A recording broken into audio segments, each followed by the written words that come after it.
You know, Mr. Speaker, President Obama today is using the coercive power of the state to force tens of millions of people of faith and people of conscience to violate a fundamental conviction or suffer a severe penalty. What Mr. Obama has done is unconscionable, unprecedented, and violates religious freedom. By coercing all insurance plans, including those offered by faith-based institutions, to pay for drugs and devices that are contrary to their deeply held beliefs, including subsidizing abortion drugs like Ella and Plan B, President Obama demonstrates a reckless disregard for conscience rights. Everyone must comply, regardless of moral convictions or religious tenets, simply because his administration says so.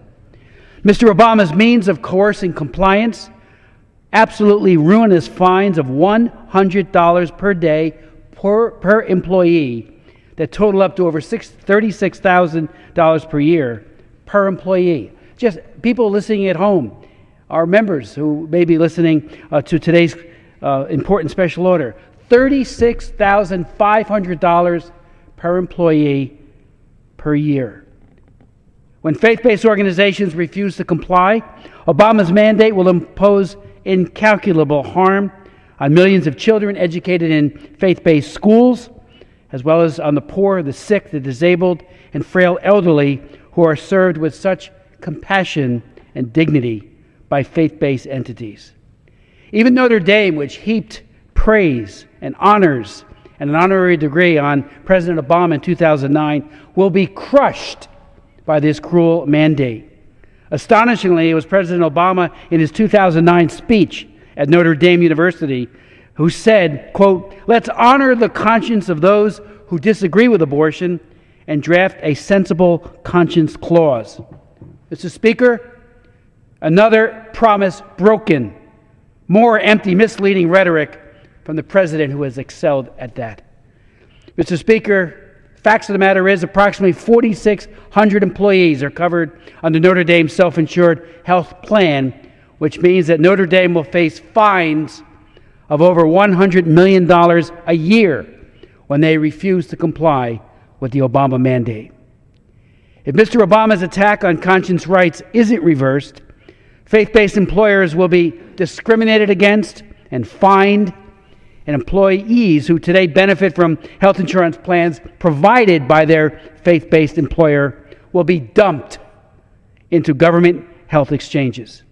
And even when they do that, the fines on faith-based organizations are also without precedent. If a faith-based entity scraps its own insurance coverage because of the Obama mandate, they are then fined $2,000 per employee. Mr. Speaker, Mr. Obama's attack on conscience rights fits a dangerous, emerging pattern. The United States Conference of Catholic Bishops had a federal grant to assist human trafficking victims under a law that I wrote, known as the Trafficking Victims Protection Act of 2000, and did an absolutely superb job, according to all professional reviews, assisting trafficking victims in this country. In 2011, however, the USCCB, or the Catholic Conference of Catholic Bishops, was blatantly discriminated against and thrown out of the program simply because they would not refer for abortions. That was it, thrown out of the program. The Healthcare Conscience Rights Act reasserts and restores conscience rights, Mr. Speaker, by making absolutely clear that no one can be compelled to subsidize certain so-called services in private insurance plans contrary to their religious beliefs or moral convictions. Again, I want to thank Mr. Fortenberry. He had introduced the legislation in the last Congress, was the first individual in this House to come out of the blocks to recognize just how damaging the Barack Obama anti-conscience initiative really is.